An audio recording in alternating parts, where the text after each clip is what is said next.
स्वास्थ्य कार्यकर्ता महिला मुख्य परीक्षा 2021 तैयारी रिवीजन भ्रूण और नाल फीटस एंड प्लेसेंटा। इसमें टोटल 38 टॉपिक्स दिए गए हैं जिसमें से हम आपको एक फीटस एंड प्लेसेंटा के बारे में बताएंगे।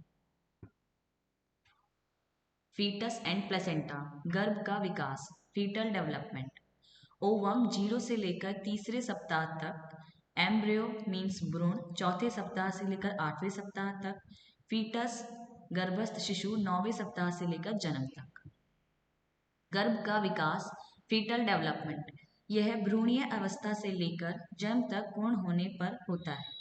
जाइगोट मीन्स युग्मनज, स्त्री जननांग डिंबवाहिनी में एक अंडाणु एवं एक शुक्राणु के मिलन से उत्पन्न संरचना को जाइगोट कहते हैं। इसके बाद 14 दिनों में इसके अंदर होने वाले कर्मिक परिवर्तन क्रमश निम्नोक्त प्रथम 4 होते हैं: प्रारंभिक दरार, विरंभिक दरार, मोरुला एंड ब्लास्टोसिस्ट। ये परिवर्तन फैलोपियन ट्यूब में गर्भाशय की ओर निरंतर बढ़ रहे जाइगोट में होते हैं। भ्रूण एम्ब्रियो 15वें दिन बीजी पुट्टी गर्भाशय की गुहा में पहुंचकर ऊपरी कोड के गर्भाशय एंडोमेट्रियम से चिपक जाते हैं। इस क्रिया को इम्प्लांटेशन कहते हैं। भ्रूण के विकास की क्रिया को विभेदन कहते हैं। डिफरेंशिएशन ऑफ ऑर्गन्स मीन्स विभेदन की क्रिया गर्भावस्था की अवधि के 9वें सप्ताह तक होती रहती है, जिसके परिणाम स्वरूप शारीरिक अंग, रक्त कोशिकाओं तथा गुर्दे की कोशिकाओं और तंत्रिका कोशिकाएं आदि भली भांति बन जाती हैं।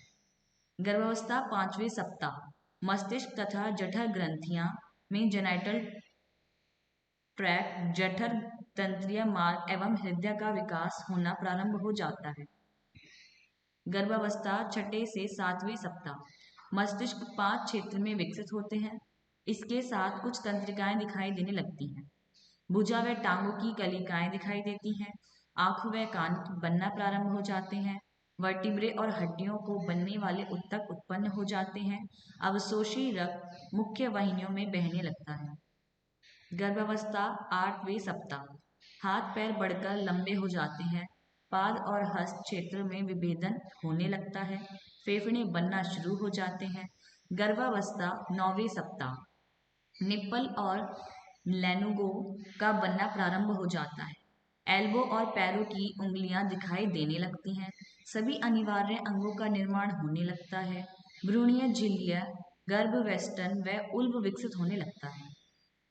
गर्भ 10वें सप्ताह से जन्म तक की गर्भावस्था को फीटल पीरियड कहते हैं। गर्भावस्था 22वें सप्ताह, पूरे शरीर पर रोए निकल आते हैं। भौहें पर आईलिड्स का दिखना प्रारंभ हो जाता है। हाथ, उंगलियों और पैरों की उंगलियां, नाखून दिखाई देते हैं। मांसपेशियों के अधिक विकसित होने पर गर्भ बड़े हो जाते हैं। गर्भ के हृदय की ध्वनि सुनाई जा सकती है। गर्भावस्था 23 से 25 सप्ताह, बोन मैरो मीन्स अस्थि मज्जा तथा रक्त की कोशिकाओं का बनना शुरू हो जाता है। फेफड़ों में निचले वायुमार्ग का निर्माण हो जाता है। शरीर में फैट कलेक्ट होने लगती है। गर्भावस्था 26 सप्ताह, भौं और बरूनियों का पर्याप्त विकास होने लगता है। आंखों के सभी भाग विकसित हो जाते हैं। हथेली तथा तलवों की रेखाएं बनने लगती हैं। लंग्स में वायु कोशों का निर्माण होने लगता है। गर्भावस्था 28 से 32 सप्ताह, मस्तिष्क का तीव्र विकास होता है। चेहरे के रोए गायब हो जाते हैं। पलक खुलते और बंद होते हैं। गर्भावस्था 32 से 36 सप्ताह, शरीर में वसा की मात्रा तेजी से बढ़ती है तथा गोल आकृति की तरह बनते हैं। श्वसन गति होती है किंतु फेफड़े पूरी तरह से परिपक्व नहीं होते। शरीर के रोए ऊपरी भुजा एवं कंधों को छोड़कर सभी स्थानों से गायब हो जाते हैं। सिर के बाल खुरदरे और मोटे होते हैं। नाखून उंगलियों के सिरों से आगे निकल जाते हैं। पैरों की रेखाएं दिखाई देने लगती हैं। गर्भावस्था 36 से 40 सप्ताह, खोपड़ी मजबूत होती है। प्रथम प्रसव 36 सप्ताह में शिशु का सिर पेल्विस कैविटी के प्रवेश करता है। Development of fertilized ovum, fallopian tube में अंडा और शुक्राणु मीन्स ओवम एंड स्पर्म का फर्टिलाइजेशन होने के बाद जाइगोट बनता है। फिर 24 घंटों में दो कोशीय अवस्था जिसको ब्लास्टोमर कहते हैं, 42 घंटों में 4 कोशीय अवस्था, 72 घंटों में 12 कोशीय अवस्था, 96 घंटे में 16 कोशीय अवस्था गेंदाकार मरूला बनता है तथा गर्भाशय गुहा में प्रवेश करता है। 5वें दिन में धीरे धीरे मॉरूला में तरल पदार्थ भरता है जिसको ब्लास्टोसिस्ट कहते हैं। ब्लास्टोसिस्ट में आंतरिक कोशिका द्रव्यमान तथा बाहरी कोशिका ट्रोफोब्लास्ट बनाता है। 7वें दिन गर्भाशय में ट्रोफोब्लास्ट का आरोपण होता है, इम्प्लांटेशन होता है। 11वें दिन में गर्भाशय में आरोपण पूर्ण हो जाता है। Blastocyst divided in two parts, inner cell mass and trophoblast. Inner cell mass means embryoblast, जो 3 लेयर्स होती हैं, जर्म सेल्स जिसे कहेंगे, एक्टोडर्म, मीजोडर्म एंड एंडोडर्म।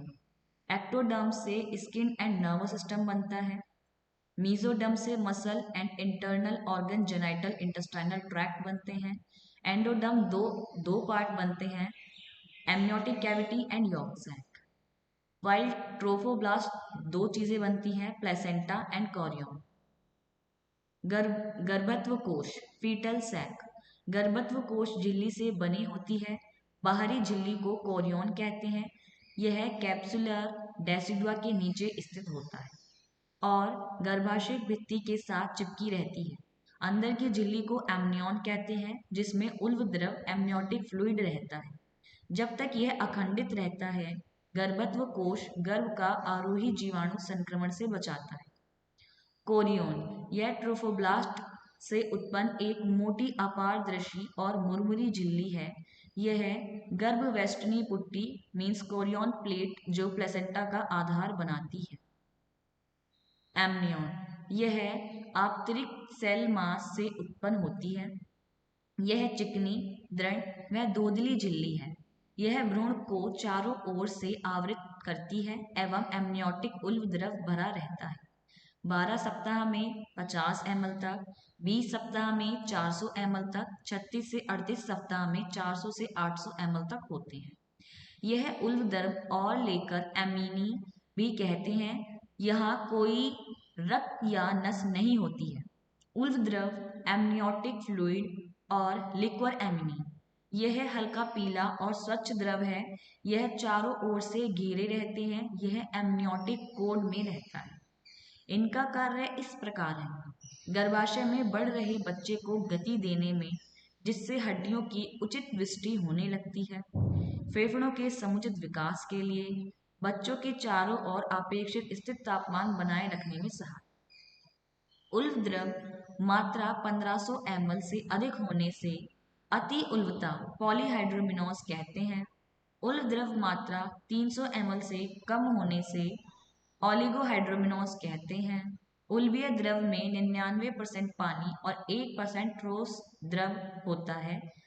उसमें प्रोटीन, ग्लूकोज, गर्भ की उपाच्य के अपशिष्ट means urea, uric acid and creatinine, fat, hormones, minerals, गर्भ के उल्व झिल्लियों और उपकला कोशिकाएं भी पाई जाती हैं। उल्व द्रव साफ होना चाहिए। संकट में होने पर शिशु मिकोनियम कर देता है। जैसे कि उल्व द्रव में मिकोनियम है तो वह हरा दिखाई देता है। प्रसव के समय शिशु कभी मिकोनियम एस्केड उल्व द्रव को पी लेता है जिससे शिशु की मृत्यु भी हो सकती है। एमनियोटिक द्रव सूचकांक, गर्भवती पर गर्भाशय का एमनियोटिक द्रव अल्ट्रासाउंड के द्वारा सूचकांक भ्रूण गणना करता है। AFI देखने के लिए डॉक्टर गर्भाशय को 4 वृत्त में चतुर्भाग एक टेक्निक का उपयोग करता है जिसमें तरल पदार्थ की प्रत्येक जेब का ऊर्ध्वाधर लंबाई प्रत्येक चक्र में मापी जाती है। सामान्य एमनियोटिक द्रव सूचकांक AFI 5 सेंटीमीटर टू 25 सेंटीमीटर होता है। जब एमनियोटिक द्रव सूचकांक 5 सेंटीमीटर से कम हो तो उसे ओलिगोहाइड्रोमिनोस कहते हैं।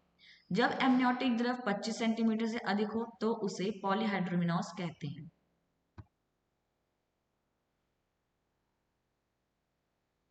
प्लेसेंटा, गर्भाशय की एंडोमेट्रियम में निषेचित अंडे फर्टिलाइज्ड ओवम से पूर्ण विकसित गर्भ का पोषक तत्व एवं आपूर्ति व अपशिष्ट संरचना को प्लेसेंटा कहते हैं। यह निर्माण कार्य निषेचन के 8 से 10 दिन बाद प्रारंभ होकर 3 महीनों में पूरा हो जाता है। इसके एक और नाभिनाल निकलकर गर्भ तक जाती है। यह दूसरी ओर गर्भाशय की एंडोमेट्रियम से कोरोनी विलाई द्वारा जुड़ी रहती है।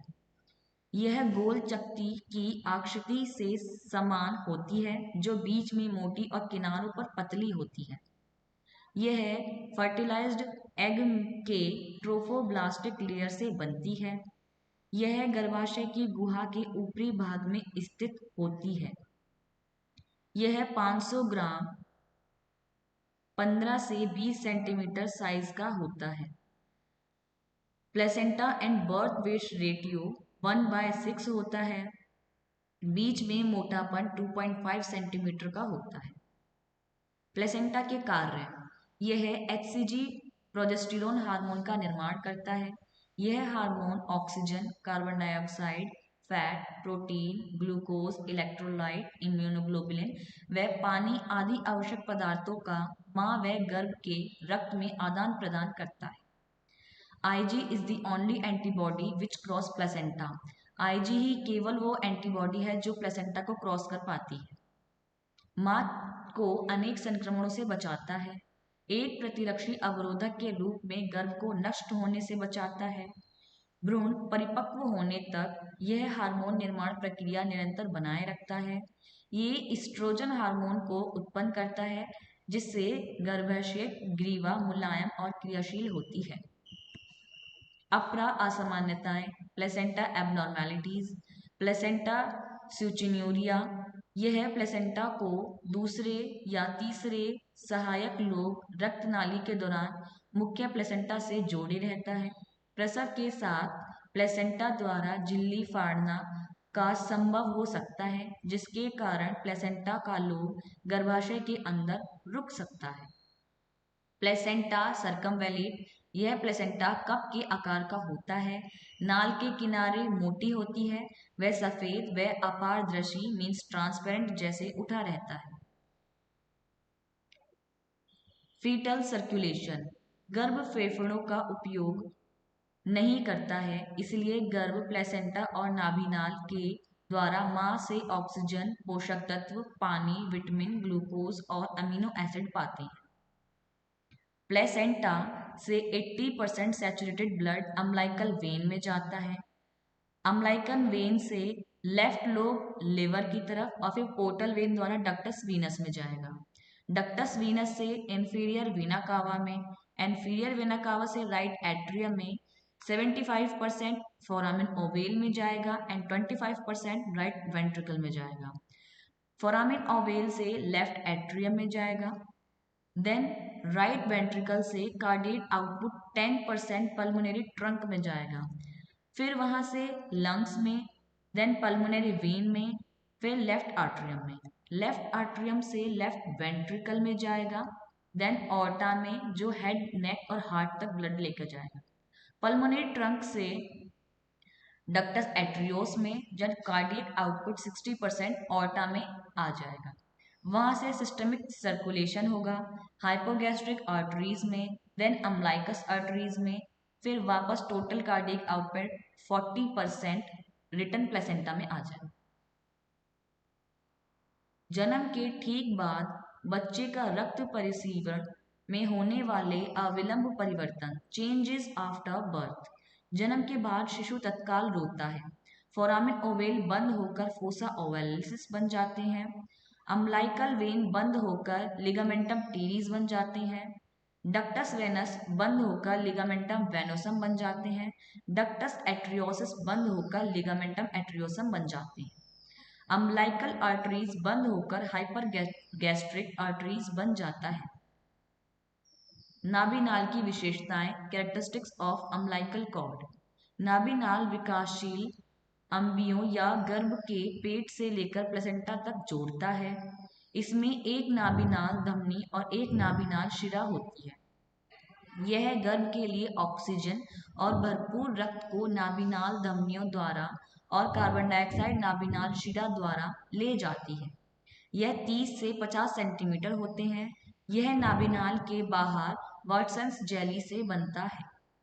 यह oxygen, carbon dioxide, fat, protein, glucose, macrolides, immunoglobulin व पानी आदि आवश्यक पदार्थों का मां व गर्भ के रक्त में आदान प्रदान करता है।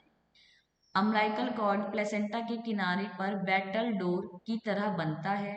नाभिनाल झिल्लियों पर बेल मेंटोस की तरह लगी होती है। यह प्लेसेंटा में नहीं लगती। नाभिनाल नुक्कल कॉर्ड की तरह गर्भ के गर्दन के चारों ओर लिपट जाती है। एक नाभिनाल धमनी सिंगल अम्लाइकल कॉर्ड की तरह कार्य करती है। नाभिनाल में केवल एक ही नाभिनाल धमनी पाई जाती है। नाभिनाल भ्रंश, अम्लाइकल कॉर्ड प्रोलैप्स, गर्भाशय से गर्भ के बाहर निकलने से पहले आ जाती है। वैसा प्रीविया प्लेसेंटा से नाभिनाल रक्तवाहिनी वाटसन झिल्ली ढकी नहीं रहती। गर्भ के नीचे और गर्भाशय ग्रीवा के फैलने पर यह झिल्ली के फटने से गर्भ को निर्जीव कर सकती है। Please see and description for more information.